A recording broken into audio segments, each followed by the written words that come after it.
یہ سن کر میں چونک پڑی کہ یہ کیا کہہ رہی ہے، کیا وہ یہاں پر آئی ہے؟ لیکن جب میں گھر سے نکلی تو وہ گھر پر ہی تھی۔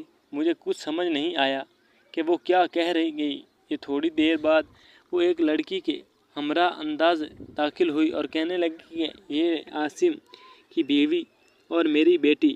میرے سر پر تو جیسے قیامت ٹوٹ پڑی۔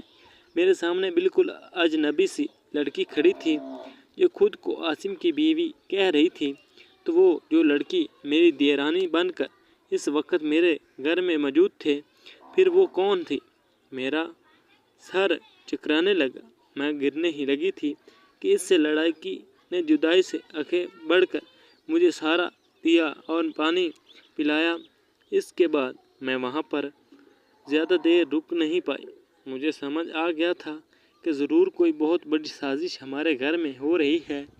آخر وہ لڑکی کون تھی جو میرے دیورانی کی جگہ پر آ گئی تھی، اور اس کو ہمارے گھر میں آنے کا مقصد ہی کیا تھا؟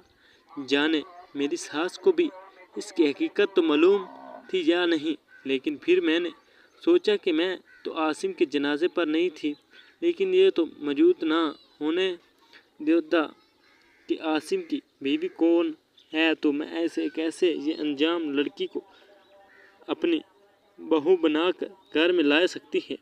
تو اس کا مطلب تو یہی بن رہا تھا کہ اس سازش میں میری ساس بھی شامل تھی۔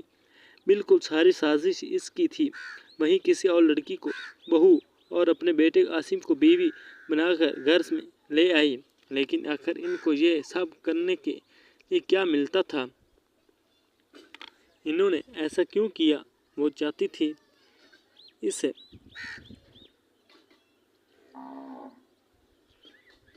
ان سب سوالوں کا میرے دماغ میں قبلی سی مچا دی تھی، اور مجھے ہر صورت میں اس کا جواب جاننا تھا۔